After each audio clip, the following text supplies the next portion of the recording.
বৌমা, তুমি এখনো ফলের জুসটা খাওনি? মা, আমার এই ফলের জুসটা খেতে একদম ভালো লাগে না। এটা খাওয়ার পরেই শরীরটা খুব খারাপ লাগে। সৃজনী বলে। বৌমা, কি যে বলো না তুমি! এই ফলের জুস খুব পুষ্টিবর্ধক, আর এটা এখন তোমার শরীরের জন্য খুব দরকার।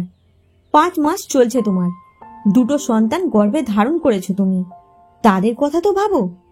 এই সময় হাঁটা চলা, খাওয়া দাওয়া সব কিছু ঠিকঠাক করতে হবে। এসো, আমি তোমাকে খাইয়ে দিই। শাশুড়ি মায়ের কথা শুনে কৃতজ্ঞতায় চোখের জল এসে যায় সৃজনীর। সত্যি অনেক ভাগ্য করে এই রকম শ্বশুর বাড়ি পেয়েছে সে। শাশুড়ি মা তো নিজের মায়ের থেকেও বেশি যত্ন করে সৃজনীর। আর তার স্বামী অভিরূপের তো কোনো কথাই নেই, পারলে সৃজনীকে কোলে করে সব করিয়ে দেয়। এই তো কদিন আগে হঠাৎ করে বাথরুমে পড়ে গেল সৃজনী। শাশুড়ি মা বা অভিরূপ তখন কেউ বাড়ি ছিল না। ভাগ্যিস ধবাস করে পড়েনি। পাটা স্লিপ করতেই কলের পাইপটা চেপে ধরেছিল, তাই আস্তের উপর পড়েছিল। না হলে ভয়ঙ্কর বিপদ ঘটে যেত সেদিন। আস্তে আস্তে উঠে দাঁড়িয়ে সবচেয়ে আগে অভিরূপকে ফোন করে। ছুটতে ছুটতে অভিরূপ এলে তাকে জড়িয়ে ধরে কান্নায় ভেঙে পড়ে সৃজনী। অভিরূপ বাথরুমে গিয়ে দেখে জল পড়ে আছে, আর সেই জলে পা স্লিপ করে। কিন্তু সৃজনীর স্পষ্ট মনে আছে, দুপুরে স্নান করে সে নিজে হাতে বাথরুমের জলটা টেনে মুছে দিয়েছিল, যাতে বাথরুম শুকনো থাকে। দুপুরে ভাত খেয়ে ঘুমিয়েছিল, তারপর বিকেলে ঘুম থেকে উঠে বাথরুমে যায়। সেই সময় বাথরুমে জল থাকার কথাই নয়। সেদিন শাশুড়ি মাও বাড়িতে ছিলেন না, তার মহিলা সমিতির মিটিং ছিল। সৃজনী ঘুমোচ্ছে দেখে তিনি না ডেকে বেরিয়ে গিয়েছিলেন। কিন্তু বাথরুমে জল এলো কি করে? সৃজনী কিছুতেই ভেবে বের করতে পারল না। ডাক্তারবাবু এসে চেক আপ করে সৃজনীকে যখন বলল ভয় পাওয়ার কিছু নেই, সব ঠিক আছে, তখন সৃজনী স্বস্তি পেল। অভিরূপের দিকে তাকিয়ে দেখল ওর চোখে যেন বিরক্তি আর রাগের দৃষ্টি। শাশুড়ি মা সুষমা দেবী বাড়ি ফিরে সব শুনে ঠাকুরকে বারবার প্রণাম জানিয়ে বললেন, প্রভু, আজ তুমি বাঁচিয়ে দিলে। সৃজনী বুঝতে পারে না কনসিভ করার পর থেকে কেন তার সাথে এমন হচ্ছে। তার শরীর যেন তার সঙ্গ দিচ্ছে না। অভিরূপ রোজ রাতে ভিটামিন ট্যাবলেট দেয়, তবু যেন এনার্জি পায় না। তার উপর একটা না একটা অঘটন ঘটেই চলেছে। গত শুক্রবারের আগের শুক্রবার ওর ঠাকুর ঘরে ঢুকতে গিয়ে কিসে যেন হোঁচট খেয়ে হুমড়ি খেয়ে জ্বলন্ত প্রদীপের শিখার উপর পড়েই যাচ্ছিল সৃজনী। কাপড়ে আগুন লাগে লাগে। কোথা থেকে ছুটে এসে মান্দা মাসি সে যাত্রায় সৃজনীকে বাঁচায়। মান্দার চেঁচামেচিতে শাশুড়ি মা ছুটে এসে সৃজনীকে ধরে। শাশুড়ি মা মান্দার উপর খুব চোটপাট করে বলে, তুই কোথায় ছিলি মান্দা? বৌমার কি অবস্থা দেখতো। যেন মান্দারই সব দোষ। সৃজনী তাড়াতাড়ি বলে, মা, মান্দা মাসির কোনো দোষ নেই, ও ছুটে এসে বরং আমাকে বাঁচিয়েছে। শাশুড়ি মা ধূপধাপ পা ফেলে সৃজনীকে নিয়ে চলে গেলেন। সৃজনী ভেবে পায় না কেন তার সাথে এরকম হচ্ছে। সে তো অসাবধানী মেয়ে নয়। ভাগ্যিস তার শ্বশুর বাড়ির লোকজন খুব ভালো, না হলে এতদিনে কি যে হতো। খুবই ছোট্ট সুখের সংসার তার। বড় ভালোবাসে সে অভিরূপকে আর তার শাশুড়ি মাকে। রানাঘাটে তার বাপের বাড়ি। বাবা হরিনারায়ণ বাবু অফিসের সামান্য ক্লার্ক, মা গৃহবধূ। ঘর সংসার নিয়েই তার সারা জীবন কেটে গেল। ছোট ভাই সঞ্জয় এবারে উচ্চ মাধ্যমিক দেবে। খুবই মধ্যবিত্ত পরিবার তাদের। বিএ পাশ করার পর জানাশোনা আত্মীয়র সূত্রে অভিরূপের পরিবারের সাথে তাদের যোগাযোগ হয়। বারুইপুরে তাদের বাড়ি। অভিরূপ ব্যাংকে চাকরি করে। শ্বশুরমশাই জীবিত নেই। শাশুড়ি মা মহিলা সমিতির সক্রিয় কর্মী। অসহায় মহিলাদের সাহায্য করাই ওই মহিলা সমিতির কাজ। অভিরূপের সাথে বিবাহিত জীবন খুব ভালোই কাটছিল সৃজনীর। বিয়ের 1 বছরের মধ্যেই মা হতে চলেছে সে। 1 নয়, 2 সন্তানের মা হবে সে। তার গর্ভে রয়েছে যমজ সন্তান। সৃজনীর খুশির সীমা নেই। শ্বশুর বাড়িতেও যত্নের অভাব নেই। শাশুড়ি মা আর স্বামী অভিরূপ তাকে খুব চোখে চোখে রেখেছে।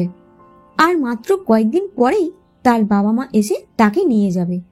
তারপর সন্তান ভূমিষ্ঠ হলে একেবারে তাদের মুখে ভাত দিয়ে সে আবার শ্বশুর বাড়িতে ফিরে আসবে। এই রকমই কথা দুই বাড়ির মধ্যে হয়ে আছে। কিন্তু মাঝে মধ্যেই সৃজনীর সাথে নানা ধরনের অঘটন ঘটছে। সৃজনী বুঝতে পারছে না কেন এমন হচ্ছে। খুব ভয় লাগছে তার। বিকেলে বাবার সাথে ফোনে সব কথা হলো। বাবা মা সবাই উৎকণ্ঠিত সব শুনে। বাবা বললেন সৃজনীকে সামনের রবিবারই তাদের ওখানে নিয়ে যাবেন, আর এই ব্যাপারে তার শাশুড়ির সাথেও কথা বলে নেবেন। সৃজনী শুয়ে শুয়ে এই সব 7-5 কথাই ভাবছিল। দেওয়াল ঘড়ি জানান দিল রাত 10টা বাজে। অভিরূপ তো এখনো ফিরল না। সৃজনীর আর শুয়ে থাকতে ভালো লাগছে না। সে ভাবল নিচে গিয়ে শাশুড়ি মার সাথে একটু গল্প করি। আস্তে আস্তে সাবধানে নিচে নামলো সৃজনী। শাশুড়ি মার ঘর থেকে চাপা গলার আওয়াজ ভেসে আসছে। অভিরূপ এসে গেল নাকি? মা বলে ডাকতে গিয়েও থমকে দাঁড়ালো সৃজনী। ঘরের ভেতর থেকে তখন ভেসে আসছে, না মা, কিছুতেই কিছু করতে পারলাম না। এত রকম চেষ্টা তো করলাম বাচ্চা দুটোকে নষ্ট করার জন্য, কিন্তু কিছুই হলো না। সত্যি যা বলেছিস অভি, কই মাছের প্রাণ নিয়ে আসছে তোর মেয়েরা। একটা না, আবার দুটো মেয়ে। কি অলক্ষণ, কি অলক্ষণ। কোথায় নাতির মুখ দেখব তা নয়, দুটোই মেয়ে পেটে ধরেছে তোর বউ। নার্সিংহোমে আল্ট্রাসোনোগ্রাফ করার পর জানা গেল যমজ সন্তান আছে বৌমার গর্ভে। সেই দিনই ঠিক করেছিলাম লিঙ্গ নির্ধারণ করে জেনে নেব গর্ভে ছেলে আছে না মেয়ে। ডাক্তারকে ঘুষ দিয়ে যেদিন থেকে নার্সিংহোমের লিঙ্গ নির্ধারণ পরীক্ষায় জানতে পেরেছি যে সৃজনী পেটে দুটো মেয়েকে ধারণ করেছে, তবে থেকে ওদের খালাস করতে চেয়েছি। ডাক্তার তো স্পষ্ট বলল, লিঙ্গ নির্ধারণ করে দিলাম, এটাই যথেষ্ট অন্যায় এবং বাজে কাজ। আর এখন 3 মাস হয়ে গেছে, অ্যাবর্শন করতে পারবো না। বাচ্চাদের সাথে সাথে মায়ের প্রাণ নিয়ে টানাটানি হবে। আর কেউ যদি ঘুণাক্ষরে এই কুকর্মের কথা জানতে পারে, আমার নার্সিংহোমের সুনাম নষ্ট হবে।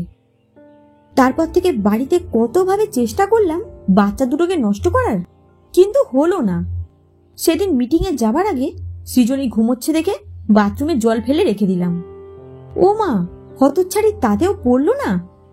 ঠাকুর ঘরে ফলের খোসা রাখলাম, প্রদীপও জ্বালিয়ে রাখলাম, যাতে পা স্লিপ করে সরাসরি প্রদীপের শিখার উপর পড়ে আর জামা কাপড়ে আগুন লেগে যায়।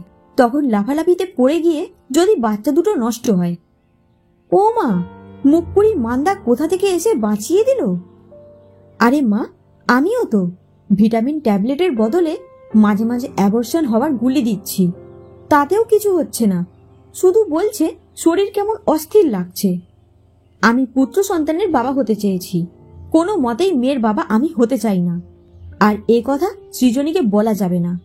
তাই যেভাবেই হোক সৃজনীর এই পেটের মেয়ে দুটোকে খালাস করতেই হবে।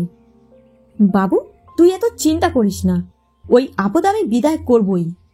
ফলের রসে কাঁচা পেঁপের দানা বেটেও মেশাচ্ছি, ওতে কাজ হবেই। আজ নয় কাল ওই পেটের শত্রুগুলো মরবেই। তবে খুব তাড়াতাড়ির মধ্যে আমাদের কাজ হাসিল করতে হবে। সামনের রবিবার ওর বাবা এসে ওকে নিয়ে যাবে বলে আমাকে ফোন করে জানিয়েছে। আজও একটা বন্দোবস্ত করেছি। রান্নাঘরের গ্যাসের পাইপটা একটু লুজ করে রেখেছি, যাতে অল্প অল্প করে গ্যাস বের হতে থাকে। আর রান্নাঘরের লাইটটা অফ করে রেখেছি। যেই লাইট জ্বালাতে যাবে অমনি দাউ দাউ করে আগুন জ্বলে উঠবে। আগুন দেখে যেই ছিটকে সরে আসতে যাবে, চৌকাঠে পা বেঁধে ধমাস করে পড়বে। আর এটাও যদি না হয়, তাহলে তো গ্যাস জ্বালাতে গিয়ে অনেক বাহ্যভাবে গ্যাস বাস্ট করে মরবে। পুরো অ্যাক্সিডেন্ট মনে হবে। সবকিছু দেখে শুনে করতে হয় রে বাবা, যাতে কেউ আমাদের ধরতে না পারে। সমাজসেবিকা আমি, একটু ভরং তো করতেই হবে। তাই তো নিজের হাতে সৃজনীকে আমার সোনা বৌমা বলে প্রতিদিন ঢং করে সেবা যত্নের ভান করি, যাতে সবাই বলে ওর শাশুড়ি মা তো দেবী তুল্য, আর স্বামী তো স্বয়ং দেবতা। শাশুড়ি আর স্বামীর কথা শুনে সৃজনীর হাত পা ঠান্ডা হয়ে গেল। এই তাহলে এদের আসল রূপ।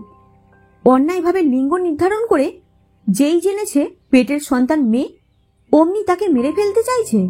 এত বৈষম্য! চোখ দিয়ে জল গড়িয়ে পড়ে সৃজনীর। কই, তার স্বল্প শিক্ষিত বাবা মা তো কোনোদিনও ভাইকে আর তাকে আলাদা নজরে দেখেনি। তাদের গ্রামেও তো এখনো মেয়ে হলে সবাই সাদরে বরণ করে। তবে শহরের শিক্ষিত লোকেদের এই রকম রুচি কেন? এরা এত অমানুষ। মানুষের বেশে জানোয়ার সব। রান্নাঘরের আলো না জ্বালিয়ে পা টিপে টিপে রান্নাঘরে গিয়ে দেখে হালকা গ্যাসের গন্ধ বেরোচ্ছে। ডাইনিং রুমের ঘড়ির দিকে তাকিয়ে দেখল রাত 11:15 বাজছে।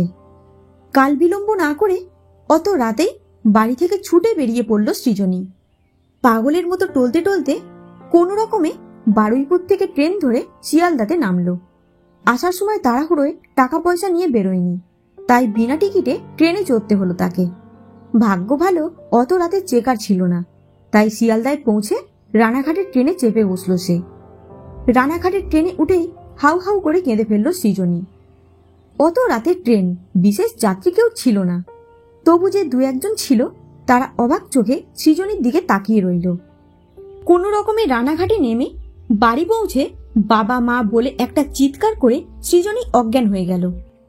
সৃজনীর বাবা মা সৃজনীর চোখের মুখে জল দিয়ে কোনো রকমে তার জ্ঞান ফেরালো। সৃজনী কাঁদতে কাঁদতে তাদের কাছে তার সঙ্গে ঘটা সব ঘটনা বলল। কিভাবে তার দুটো কন্যা সন্তানকে তার শাশুড়ি আর তার স্বামী জন্মানোর আগে মারতে চেয়েছে বলল। শুনে স্তম্ভিত হয়ে গেলেন সৃজনীর বাবা মা।